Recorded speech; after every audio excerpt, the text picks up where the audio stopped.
오늘 말씀은 느헤미야 8장 7절로 12절 말씀까지 전하겠습니다.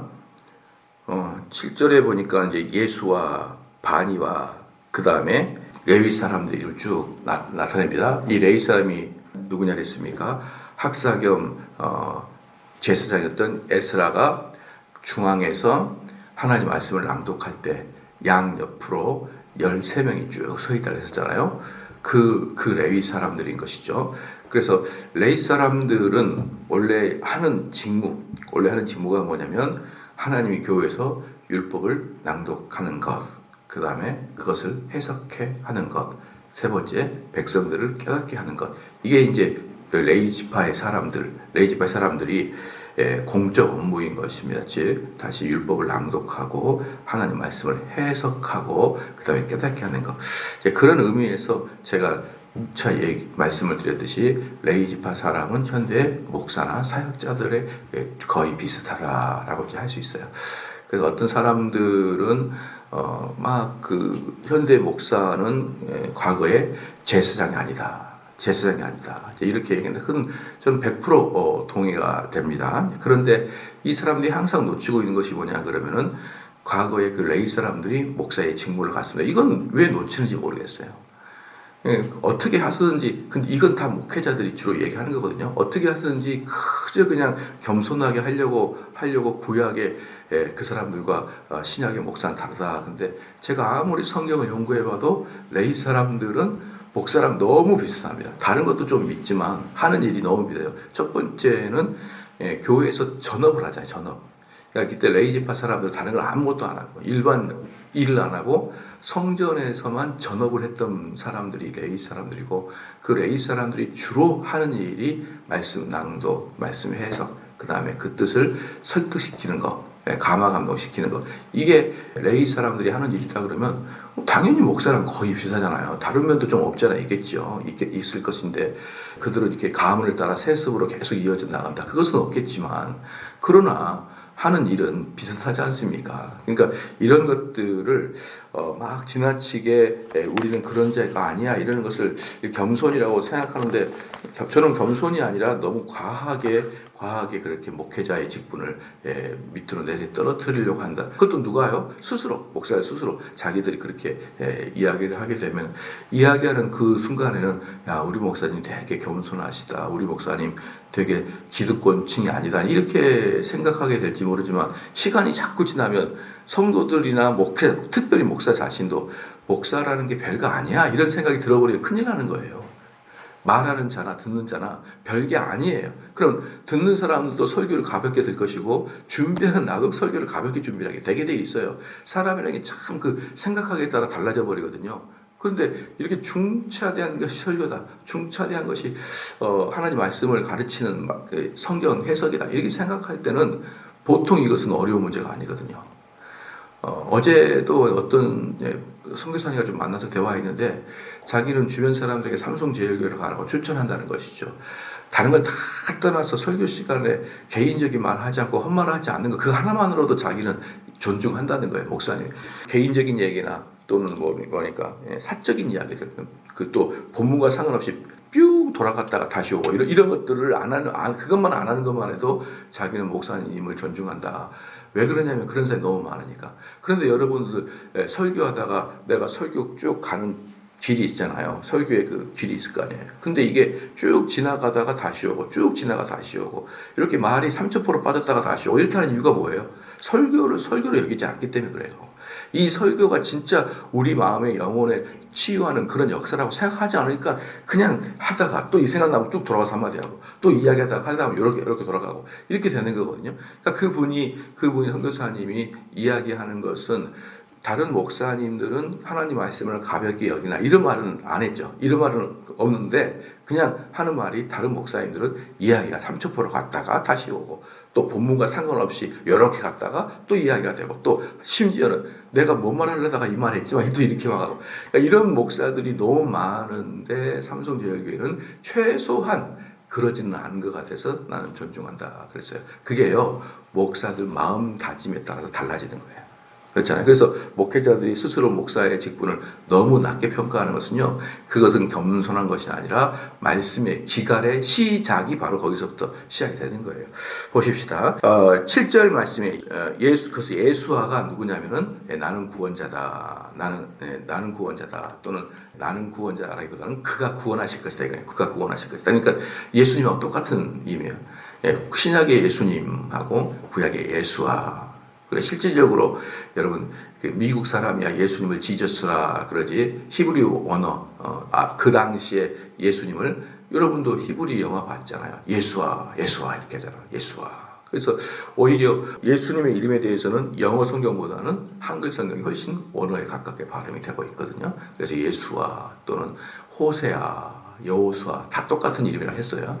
호세아, 여호수아, 예수아, 예수 다 똑같은 게. 그래서 이 당시에 예수님의 이름은 사실 흔한 이름이었다라는 것이죠.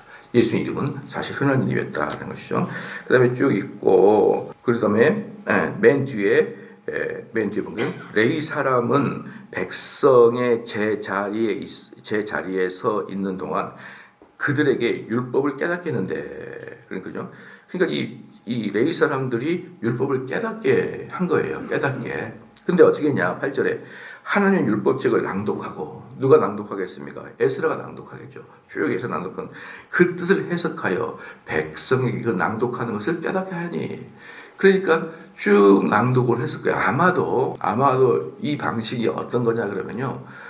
여기는 정확하게 나와 있지만 추론을 할 수도 있잖아요. 그러니까 지난번에 제가 말씀드렸지만 에스라 학사가 제사장님 에스라가 가운데서 율법을 쭉 낭독해줘요.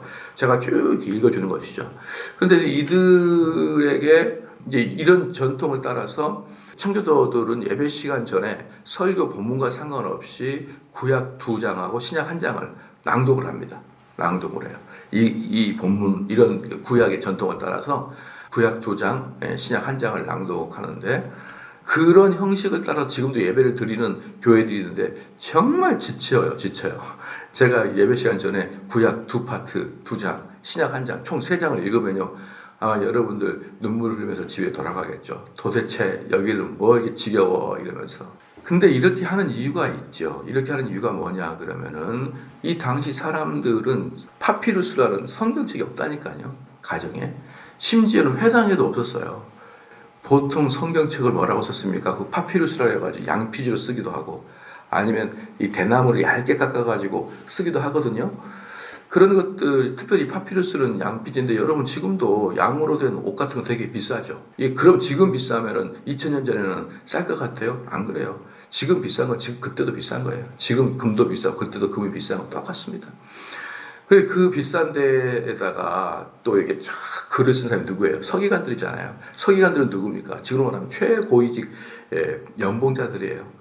그 최고 연봉자들이 맨날 며칠을 수십 명이 써가지고 달라붙어가지고 쓰면은 몇 년에 하나 이사야가 나올까 말까요? 이사야가 두껍고 이러니까. 그러면 그런 성경은 지금으로 가기로 보통 얼마나 비쌀까요? 안 그러겠습니까? 손수 제자 수공업에다가 엄청난 학자들이 모여가지고 써야 되는데 그걸 한번 연봉으로 따져보라고요. 지금도 우리가 만약에 고연봉자다 그러면 1억은 금방 넘잖아요. 그죠? 고연봉자 1억은 금방 넘어요. 그리고 그 1년 이상을 쓰는 거니까 그 연봉만 해서 2억 든다고 칩시다. 그럼 파피루스 그 가죽은 어떻게 할 거예요? 가죽은 그것도만 1억 들고 이렇게 듣고 있는 가죽들이니까. 그런 것들이 유대 사회에 일반 회당에 작은 동네 회당에도 없었어요. 파피루스가. 그 지역의 큰 회당에만 있는 거예요. 그렇잖아요. 그래서 예를 들어서 이 삼성에서 제일 큰 교회가 만약에 삼성제일교회라면 삼성제일교회 파피루스가 있어도 저기 상가에 있는 교회는 없어요. 그런 게. 그렇기 때문에 읽어주는 겁니다. 쭉 낭독을 해주는 거예요. 그러면은 이스라엘 사람들은 거기 와야 낭독을 듣는 거예요. 성경 말씀을. 또 지난번에 말씀을 드렸습니다. 청교도는 왜 그 전통을 따랐습니까? 이 교회 오는 집사 권사들이 영어를 모르어요. 그때는 무식한 시대였으니까 그 글자를 모르는 시대였으니까 그러니까 그들은 성경이 있어도 까막눈인 거예요. 그러면은 그 수많은 무학자들의 집사님, 권사님 이런 분들이 앉아 있을 때 어떻습니까? 그 중에 제일 똑똑한 분이 목사였거든. 그 지역에 다 무학자인데 영어도 모르는데 목사는 하버드 나왔고 목사는 예일대 나왔잖아요. 그러니까 쭉 목사 이렇게 읽어주는 겁니다. 그 전통을 따라가지고 지금 몇몇 교회가 청교도가 이랬으니까 우리도 그렇게 하자 그래가지고 구약 2장, 신약 1장씩인데 참 미련하도다, 참 미련하도다 그런 생각이 드는 거예요. 그렇게 왜 그럴까? 왜 그렇게 딱 전통을 판에 박히듯이 따라가는 게 진짜 청교도를 따른다고 생각할까라고 저는 많은 생각이 들어요. 여러분 그 이유를 알겠죠? 왜 회당에서 읽어주는지 알겠죠? 그러니까 에스라가 율법을 낭독하는 것은 바로 이런 이유에서인 것입니다. 그렇잖아요? 그러면은 여기서 이제 문제가 생기죠. 율법을 쭉 낭독하면은 어떤 사람은 그게 무슨 뜻인지 알지만 또 어떤 사람은 여러분들 깨닫지 못하는 자가 있잖아요. 그러면은 이 13명의 제사장들이 어느 소그룹을 이뤘던 것이라니까요. 그 당시에 수천 명, 수만 명이 있었는데 한 1000명씩 이렇게 해가지고 소그룹을 만든 거라고요. 소그룹을. 그래서 소그룹을 만들어가지고 쫙 에스라가 이제 만약에 창세기 1장부터 2장까지 낭독하게 되면은 그 소그룹을 담당하고 있던 이제 레위 지파 사람들이 모이라 그래가지고 그 지금 창세기 1장 1절은 이런 뜻이야 저런 뜻이라고 해석을 해주는 것이죠. 그냥 뭐랑 똑같냐 그러면은 담임 목사님이 설교할 때 먼저 성경을 읽고 그다음에 그 성경을 해석하는 게 설교잖아요. 이 일을 한 거예요. 에스라는 성경을 읽고. 그 다음에 그 제사장들은 그러면은 이 일이 있기 전에 어떤 일이 있었을까요? 저는 이제 추측이거든요. 일이 있기 전에 에스라가 분명히 레위 지파 사람들 모아놓고 1장 1절은 이런 뜻이니까 내가 이 부분에서 1장 몇 절부터 몇 절까지 좀 중요 사항이니까 요거 뜻이고 있고 이걸 여러분이 좀 가르쳐 주십시오. 이렇게 왜 우리 어렸을 때 여름 성경학교 하면 교사 강습회 같은 거 있잖아요. 그래가지고 전도사님 목사님이 쫙 가르쳐주면 교사들이 해가지고 이제 애들 여름 강습회 진행하듯이 그런 식으로 했을 것 같다라는 거예요. 그런 식으로. 그렇기 때문에 에스라는 율법을 낭독하고 레위 지파 사람들을 말씀을 깨닫게 하는 것이다 라는 것이 나와 있는 것이에요. 그래서 8절에 하나님의 율법책을 낭독하고 그 뜻을 해석하여 백성들이 그 낭독하는 것을 깨닫게 하니라 라는 것이죠. 그러니까 여러분들 재미있는 게 뭐냐 그러면요, 제가 옛날에도 설교 시간에 그런 말씀을 했어요. 청교도들은 하나님 말씀이 두 가지가 있다 그랬습니다. 써있는 하나님 말씀, 즉 성경책. 그 다음에 입으로 되뇌어지고 해석되어지는 하나님 말씀, 설교 이렇게 얘기를 했어요. 두 가지입니다. 하나님 말씀은 두 가지예요. 그런데 훨씬 효과적으로 설교를 하나님이 사용한다 그렇게 제가 말씀드렸잖아요. 그죠? 만약에 제가 여기서 설교를 안 하고 아침에 매일마다 3장씩 아침에 통독을 한다고 생각해봐요. 그럼 여러분들 감화 감동이요 많이 떨어집니다.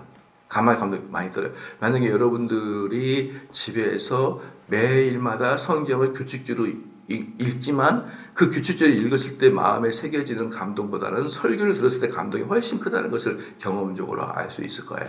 또 그리고 어떤 때가 있냐 그러면은 아이고야 설교를 들어보니까 내가 혼자 읽어서는 안 되는구나 라는 생각도 많이 하게 될 것이에요. 그게 바로 해설입니다. 해설.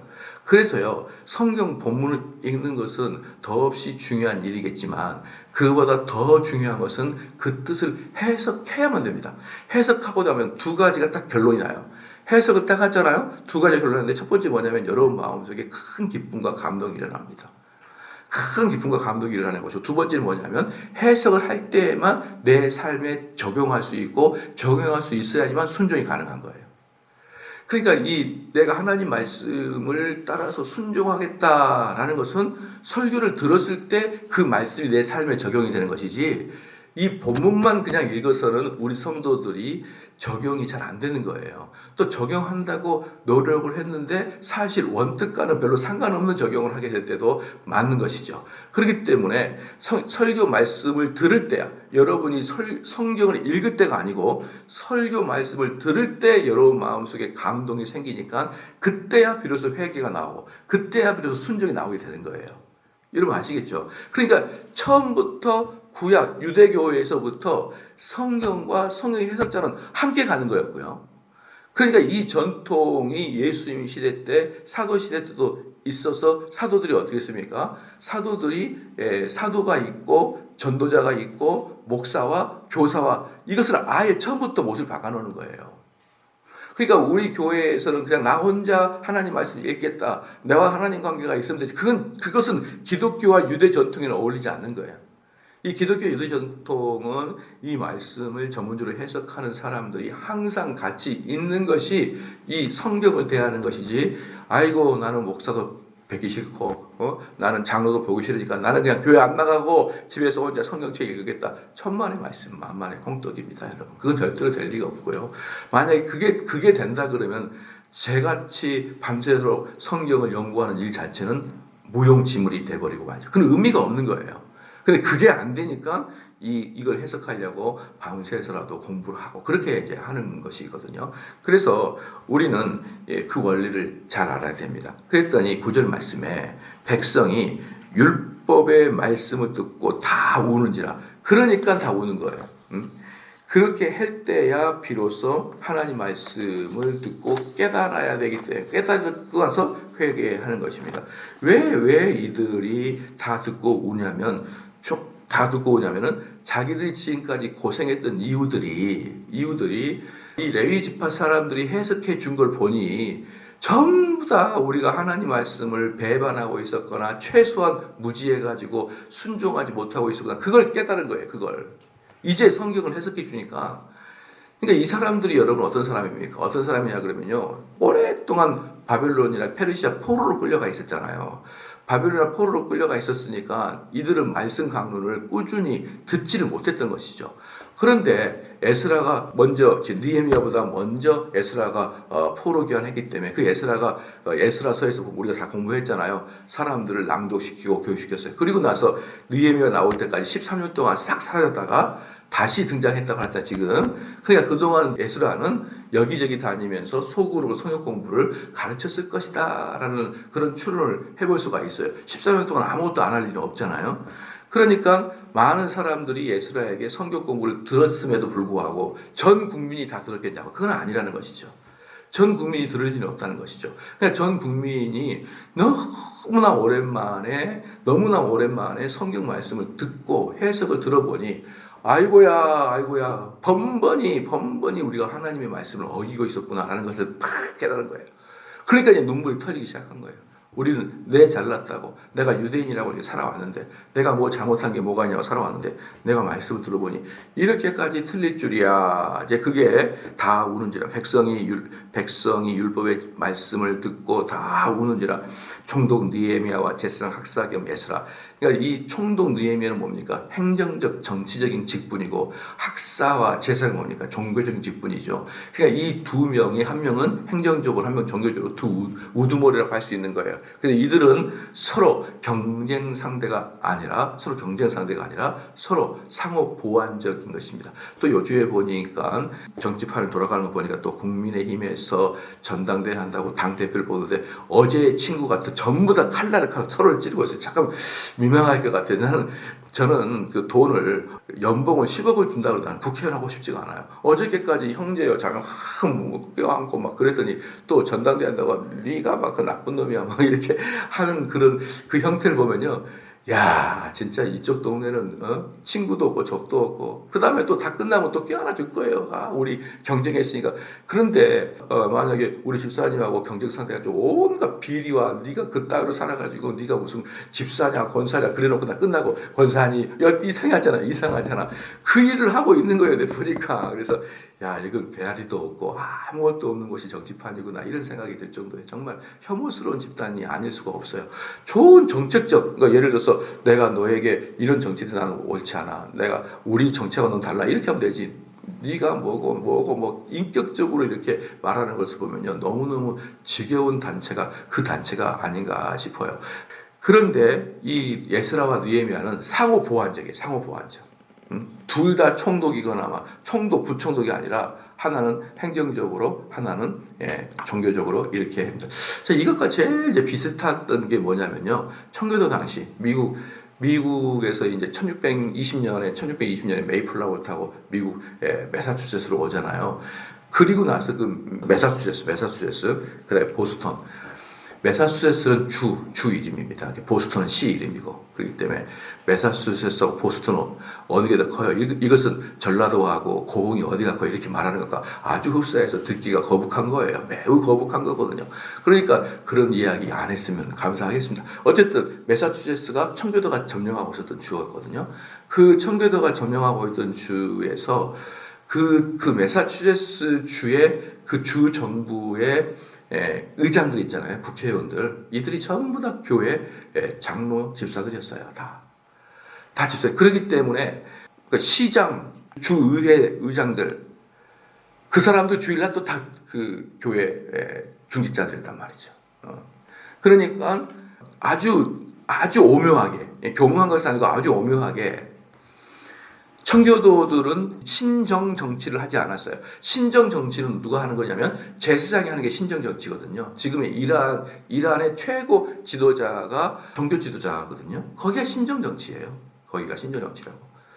그 신정 정치. 근데 지금 이스라엘 같은 경우는 신정 정치가 아니에요. 왜? 이스라엘은 수상이 최고 두무리게. 그러니까 이스라엘 같은 경우는 종교성이 강하지만 신정 정치는 아니거든요.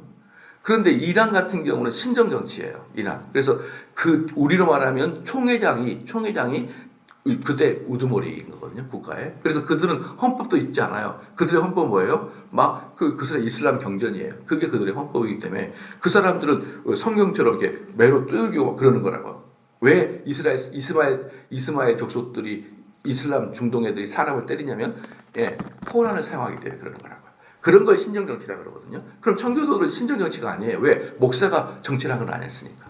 그렇잖아요. 목사가 정치를 하고 또 성직자들이 정치를 한 것이 아니라 시장이 있었고 주의회가 있었어요.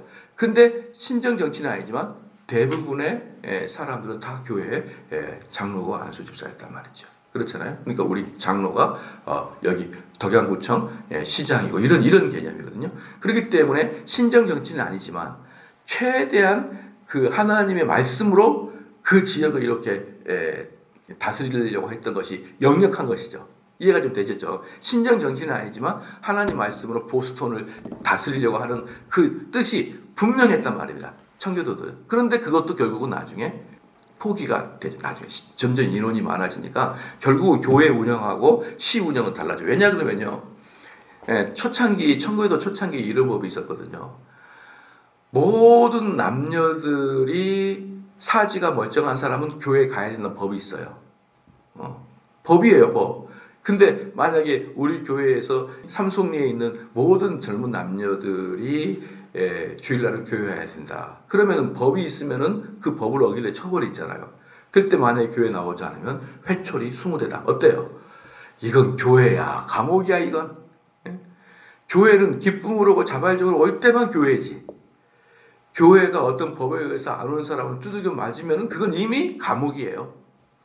그러니까 시작은 참 좋아요. 우리가 영국을 떠나가지고 이런 척박한 곳에서 살아갈 때 또 저놈들이 술 먹고 안 오고 또 담배 피고 퍼져 있고 이러면 안 되니까 다 법을 정해서라도 우리 아들이 교회 오는 게 좋을 수가 있어요. 다 법을 정해서 우리 손지가 교회 오는 게 좋을 수 있어요. 그때는 좋아요.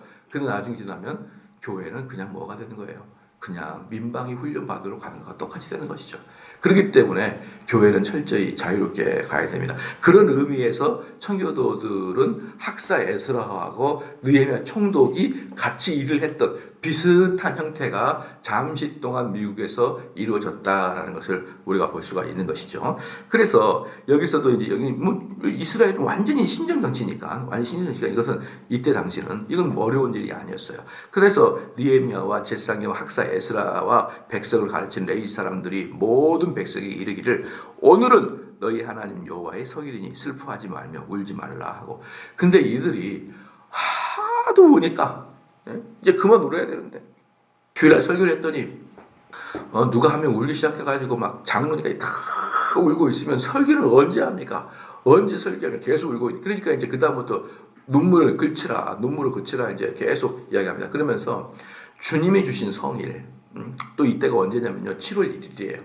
7월 1일은요 유대인들에게 7월 1일은 우리 양력으로 말하면 9월에서 10월 사이가 이 7월이에요. 그럼 이 7월에 여러분 뭐가 있습니까? 우리로 말하면 추석이 있는 거예요. 그러니까 7월 1일이 나팔절이라고 했잖아요. 7월 1일이 나팔절이면서 7월 달에 모든 행사가 일요일 날 시작되는 거예요. 그러면 중간에 속죄일이 있고 마지막에 장막절이 있는 것이죠. 그래서 그게 이제 장막절이 모든 것을 거둬들여가지고 이제 축제 같은 분위기인데 그 시작이 7월 1일 나팔절이란 말이에요. 빰빠람 울려서 오픈을 하는 거예요. 그때인데 막 우는 거야. 그러니까 얘들아 아니야. 오늘은 하나님이 우리에게 주신 베풀어 주시는 은혜를 생각하면서 기뻐하는 날이지. 기뻐하는 날이니까 이제 그만 울어라 라고 말할 정도로 여기저기서 눈물바다가 터져버린 것입니다. 여러분 여기서 보면 알 수 있는 게 뭐예요? 하나님 말씀은 해석될 때야 성도들은 회개가 나오게 된다라는 것이죠. 해석될 때 성도들은 그래서 저는 여러분이 어릴 때부터 청년 때부터 그런 일이 있었을 거예요. 옛날에 요즘은 모르겠어요. 우리 다른 교회를 잘 보지 않으니까 옛날에 성경 통독 수련회 같은 게 있었던 것을 여러분 아시죠? 우리 정민정 씨는 그걸 잘 모르시죠? 예. 오래전에 교회를 안 다녀서 그래요. 좀 교회를 다닌 사람들은 통독 수련회를 했어요. 통독 수련회 아세요? 몰라요. 이름도 안 들어봤어요? 예. 우리 통독 수련회 아세요? 통독 수련회는 3박 4일 동안 기도원에 들어가요. 기도에 들어가가지고 창세기부터 요한계시록까지 3박 4일 때 읽어버려요. 그럼 어떻게 읽냐 그러면요. 사람들이 빠라빠라빠라 울면은 안 되니까 그러면 3박 4일 동안 못 읽으니까 테이프를 틀어요. 테이프를 틀어놓으면은 그 테이프에서 사회자가 그 읽는 사람이 지금으로 말하면 유튜브 1.5배속이나 2배속으로 읽어버려요. 그때는 그게 없으니까 사회자가 창세부터 요한계시까지 다 읽어놓은 테이프가 있어요. 그걸 판매하면은 이제 교회 사가지고 딱 틀어주면 성도들은 가만히 보면서 그걸 빨리 가대 백성이 보려고 일하는데 뭔 말인지 하나도 못 알아들이고 통독을 딱 끝내는데 끝나면은 어떤 마음이 드냐면 내가 지금 뭐 한 거야 이런 느낌이 드는 것이죠. 그때는 이제 특별히 젊은 사람들이 성경을 한 번도 처음부터 요한계시록까지 안 읽어보니까 그때라도 내가 성경을 처음부터 끝까지 한번 읽어보겠다는 그런 욕망을 가지고 3박 4일 동안 산에 들어가가지고 하는데 그렇게 50분 하고 10분 쉬고 50분 하고 10분 쉬고 50분 하고 10분 쉬고 나면은 이제 3박 4일 끝나면은 계시록까지 읽고 나오는 건데 저는 그거 아무 쓸모가 없다. 아무 쓸모가 없다. 그런 식으로 기계적으로 성경을 읽는다고 되는 문제가 여러분 여기서도 지금 성경의 율법을 낭독하고 그 다음에 그것을 해석할 때 비로소 나타나잖아요. 그러니까 여기서 분명히 알 게 뭐냐면 성경을 읽을 때는 기계적으로 읽는다고 성경 자체에서 그 성경의 말에서 능력이 발휘되는 게 아니에요. 옛날에 이런 말이 있었어요. 옛날에 우리 어렸을 때 막 그 머리가 아프고 막 그 무섭고 그러면은 주기도문을 계속 외우라고. 주기도문을 계속 외우면 안 무서워진다고. 그래가지고 그냥 우리도 모르는 사이에 그냥 여기서 뭔가를 주문처럼 읽고 주문처럼 막 외우면은 무서움에서 벗어날 것이라고 생각하고 그 마귀를 쫓아낼 거라고 생각하는데 여러분 제가 실질적으로 계속적으로 사탄의 유혹에 대해서 이야기할 때 사탄은 여러분에게 무섭게 나타나는 것보다 훨씬 많이 여러분을 유혹해요. 유혹해서 쓰러지고 그 유혹은 항상 달콤하게 나온단 말이에요.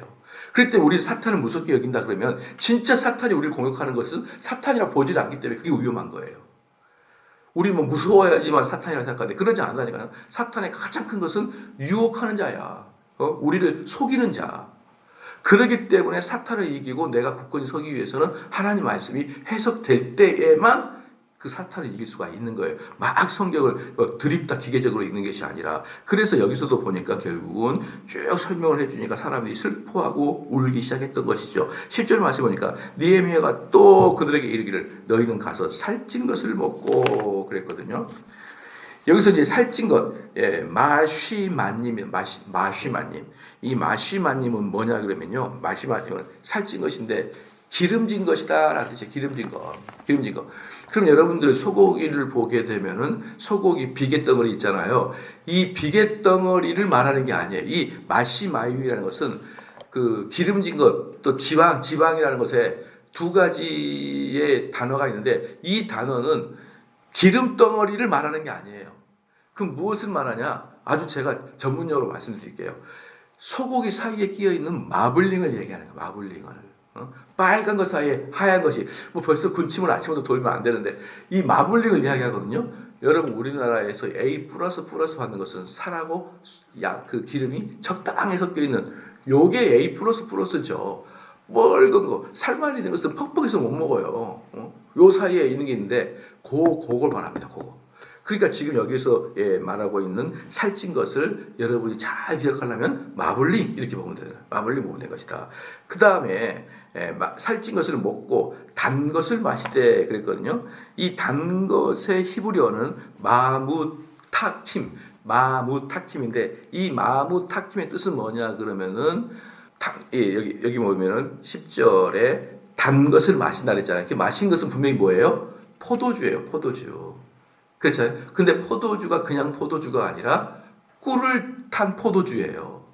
그러니까 그냥 포도주보다 더 고급진 것이죠. 느헤미야하고 에스라가 야 그만 울고 우리는 뭐 하자는 거예요? 마블링이 있는 A2 플러스 걸 먹고 고급진 연회를 베풀고 그 연회가 매우 고상하고 고급진 식당으로 밥을 먹자라는 거예요. 여러분 좀 이해가 되셨죠? 그래서 여기서는 그냥 여러분들이 만약에 우리가 11시에 왜 끝나고 여기서 먹을 때 카레라이스 먹고 이런 정도가 아니라는 것이죠. 매주마다 그걸 먹을 수 있지만 우리가 1년에 한 번씩 어때요? 크리스마스 때 또 한 번 이렇게 또 배불리 또 먹고 그러잖아요. 저기 쿠쿠 가서 먹고 이제 그런 개념이에요. 이제 오늘은 즐거운 축제일이고 이제 7월달 절기가 시작됐으니까 그만 울고 우리 연회를 베풀자. 다들 고급진 음식을 쫙 돌리는 것이죠. 야 여러분 이게 그 축제가 시작되는데 그냥 예루살렘 전체가 어때요? 소고기 굽는 냄새로 가득하게 되겠죠. 가득하게 될 거예요. 그 저녁 때 그 포도주에 달짝지근한 포도주에 그 스테이크를 썰면서 하는 생각하게 되면요. 얼마나 즐거운 날입니까? 그래서 10절에 느헤미야가 또 그들에게 이르기를 너희가 가서 살찐 것을 먹고 단 것을 마시되 준비하지 못한 자에게는 나누어 주라. 이날은 주의 성일이니 근심하지 말라. 여호와로 인하여 기뻐하는 것이 너의 힘이라. 그러니까 여기서 뭐냐면 가난한 자들이 준비를 못하는 수가 있잖아요. 그 가난한 자들이 준비를 못하는 것은 부자들이 소고기를 더 가져와서 같이 먹으라. 그래서 그 축제 날은 아무도 굶지 못하게 하라. 근데 이제 참 이것은 참 현대로서는 자칫하면 자존심이 상할 수가 있어요. 그죠? 이게 참 어렵더라고요. 그래서 만약에 우리가 막 A2 플러스 소고기 살 얼마나 비쌉니까? 예를 들어서. 근데 집에 돈이 없는 사람들은 이런저런 이유로 아유 바쁘다 아프다 그리고 이제 안 나오는 사실 알고 보면은 돈이 없을 수 있잖아요. 근데 집사님 내가 입은 것은 제가 사줄게. 그럼 더 이제 화가 날 수가 있어요. 이 부분은 참 예민한 문제예요. 예민한 문제고 그리고 이제 옛날에 지금은 잘 모르겠지만 옛날에 저희가 교회 다닐 때 항상 교회에서 연말이나 여름에 학생들한테 장학금을 줍니다. 교회에서. 근데 그 장학금을 줄 때 조건이 뭐냐면 성실한 신앙인과 집안이 어려운 애를 딱 줘요. 이게 장학금이에요. 그때 그래서 장학금 받은 애들은요 거의 다 상처받았습니다. 여러분. 장학금 받는 것은 나는 가난한 사람입니다라는 걸 전교인에 보여주는 거예요. 여러분들은 자존심 안 상해겠어요? 그래서 우리 교회는 그 장학금 제도는 있어요. 1남제 동안 장학금인데 그러나 그들에게 상처받지 않게 그냥 서열별로 줘요. 서열별로 주면은 어떤 사람은 부자 아들인데도 다 나가고 어떤 사람은 가난한 데도 다 나갈 때 그때는 여러분 상처는 없어요. 상처는 없는데 저희가 중고등학교 때 그래서 저는 제가 그런 경험을 다 해봤기 때문에 제가 받은 건 아니에요. 저는 우리 집은 그렇게 가난한 적이 없어가지고 받지는 않았어요. 받지는 않았는데 그때 받았던 사람들이 거의 대부분 상처 많이 받고 교회를 떠났어요. 그리고 장학금 받으러 앞에 나올 때 얼굴이 다 무두뜨겠어요. 그래가지고 사람들은 전부 다 그 사람에게 어때요? 자비와 또는 안 됐다는 표정, 연민의 표정을 짓지만 그것을 받은 청소년들은 얼마나 괴로웠겠습니까? 제가 그걸 똑똑히 봤기 때문에 우리 교회는 뭐다? 연공 서열로 나이 많은 사람, 주로 그래서 고3이 많이 받아가요. 고3 중에 좀 실력, 그 신앙생활 잘하는 사람이 아버지의 그것과 상관없이 죽는다. 그럴 때 살짝 좀 어려운 사람을 끼워놔도 아무렇지도 않아요. 그렇게 해서 저희 교회는 장학금 때문에 상처받은 사람이 없기 때문에 저는 이런 곳은 상당히 좀 위험하다고 봐요. 모든 사람이 다 동참할 수 있도록 가난한 자들에게도 부자가 더 가져와서 서로 나눠 먹고 아무도 그 잔치에서 소외되지 않게 하라 이 뜻이거든요. 그런데 만약에 이렇게 되면은 우리 교인들 내가 지금 무시하냐 막 이런 사람이 나타나가지고 또 우리 머리털을 다 뽑아버리고 또 어떻게 하나 그런 생각도 잠깐이라 했었습니다. 자, 그래서요 11절에 이 사람들도 모든 백성을 정숙케 하여, 그렇게 해도 여전히 슬퍼하니까 이제 레위 사람이 쫓아다니면서 울지마 라고 이제 하는 거예요. 정숙케 하여 이르기를 오늘은 성일이니 마땅히 조용하고 근심하지 말라 하니, 12절에 모든 백성이 가서 먹고 마시며 나누어 주고 크게 즐거워하니. 여러분, 사랑하는 성도 여러분, 이게 주일의 모습이에요. 주일의 모습은 이렇게 서로 나누고 이렇게 해야 되는 거예요. 제가 이제 요번에 우리 8월 달에 미국 가잖아요. 저희가 미국 가게 되면은 이제 저희가 가게 될 곳이 이제 끝나고 고혜은 권사님 가정에서 가가지고 이제 예배를 드리고 교회를 이제 뜰 거거든요. 교회를 딱 간판도 가져갈 거예요. 우리가 쭉 액자해가지고 간판도 가져갈 건데, 아마도 둘 중에 이제 하나의 이름을 하려고 그랬어요. 둘 중에 하나를 오스틴 개혁교회를 쓸 것이냐, 오스틴 개혁교회, 우리 아산 개혁교회처럼 오스틴 개혁교회 쓸 거냐, 삼손 개혁교회 가로 열고 오스틴 쓸 것이냐라고 했는데, 제가 몇 명에게 물어봤어요. 장로님들에게나 몇 명의 안수집사 몇 명 물었는데 여기 팽팽합니다. 팽팽한데 살짝 많은 것이 삼손 개혁교회 오스틴이에요. 그리고 저도 그게 좀 더 좋고. 그래서 그렇게 아마 쓸 것 같아요. 그냥 오스틴 개혁교회 그러면 무슨 색채가 없는 것 같다, 무슨 그냥 하나의 교회 같다고 생각해가지고 우리 교회만의 청교도의 독창적인 특징을 갖추기 위해서 모두 앞으로는 삼손 개혁교회 가로 열고 지역을 쓰자, 이렇게 이제 하는 게 더 많더라고요. 이제 그렇게 쓸 것인데요. 제가 가서 처음부터 회복하고 싶은 게 뭔지 알아요? 제가 가가지고 우리 오스틴 성도들에게 하고 싶은 게 뭔지 압니까? 오후 예배 개설이에요. 오후 예배 개설. 오후 예배 개설이 왜 중요한지 아십니까? 미국에 있는 한인교회나 미국에 있는 교회들은 오후 예배 거의 없습니다. 99%가 없어요. 그럼 어떻게 되는 거예요? 어떻게 되냐면요, 11시 예배 끝나고 밥 먹고 가족과 아니면 3, 4, 5 다 흩어져 버려요. 다 흩어집니다. 그러면 여러분처럼 사회성이 부족한 사람은 우두커니 교회에 앉아 있는 거예요. 우두커. 우리 미국에서 오래 안 살았잖아요. 미국에서 오래 살고 있을 거 아니에요. 그럼 가면은 나는 우두커니 앉아 있는 거예요. 그냥 왕따가 돼버립니다. 그냥 왕따. 이게 아무것도 아닌 것 같은데, 제가 오후 예배 드리다가 갑자기 오후 예배 없는 교회 가니까 느낌이 확 오는 거예요. 그들은 오랫동안 오후 예배가 없었기 때문에 그게 무슨 의미인지 모를 거예요. 그런데 오후 예배 있다가 가니까, 여러분 만약에 11시 예배 끝나고 점심 먹어봐요. 점심 먹고 삐죽 누구랑 눈 맞춰가지고 야 커피 한잔 가자, 이렇게 가지. 이렇게 사회성이 없는 사람을 데려가겠냐고요. 자기들끼리 이렇게 해가지고 가버리지. 이렇게 사회성이 없는 사람은 교회에 혼자 앉아가지고 된장찌개나 먹고 앉아있는 것이죠. 그러니까 이게 오후 예배가 딱 뒤에 버텨지고 있는 것은요, 저는 그 교회가 삼송이라는 이름이 붙어있는 교회에 독특한 아이덴티티를 저는 오스틴에다 심어주고 싶은 거예요. 그래서 저는 이번에 가가지고 오전 예배, 오후 예배 4시에 차대 중간에 성경 공부 딱 띄워놓을 거예요. 우리 교회랑 똑같은 개념으로. 그래야 저는 오스틴에 우리 청교도 교회가 오픈한다는 그런 의미가 있는 것이지, 전부 다 그 오스틴에 있는 한인교회처럼 전부 다 똑같이 11시 예배만 특별하게 하고, 저는 이걸 동의하지는 않습니다. 전혀 동의하고요.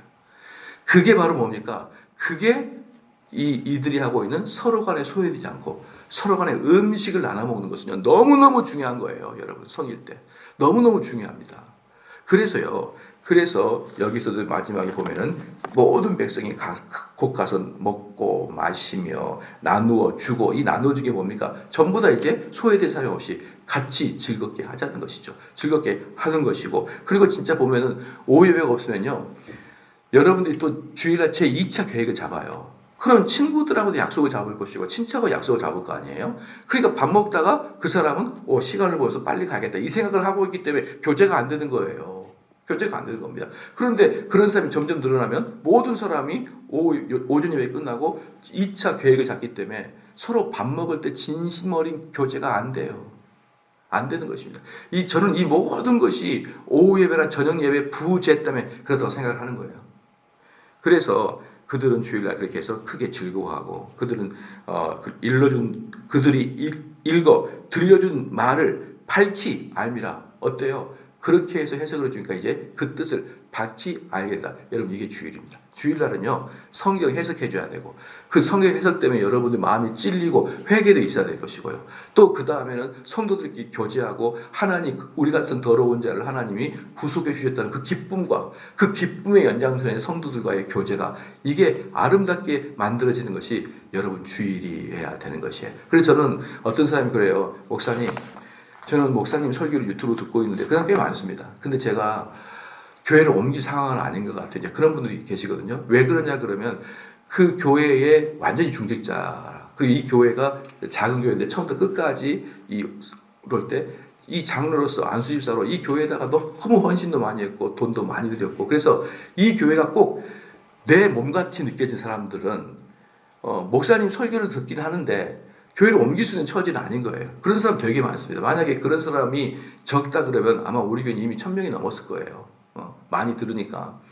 그런데 많은 사람들이 바로 그런 문제 때문에 또는 우리 엄마 아버지가 그 교회 다니고 내가 어릴 때 그 교회 다니기 못 나면 그럼 제가 항상 물어봐요. 성도님 목사님 설교 들 때 기쁩니까? 물어봐요. 그분들이 목사님 설교 들 기쁘면 제 설교 안 듣겠죠. 둘 중에 하나입니다. 아무 의미도 없습니다. 첫 번째, 아무 뭘 말하는지 모르겠습니다. 두 번째, 아니 화가 납니다. 여러분 그것은 성일과 전혀 다른 일이에요. 자기들은 몰라요.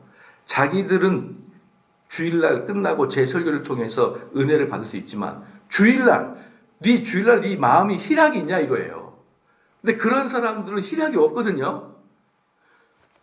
오후에 제 설교 듣고 주중에 제 설교 듣고 주일날 담임과 설교도 둘이가 만약에 반대예요. 화가 난다니까요.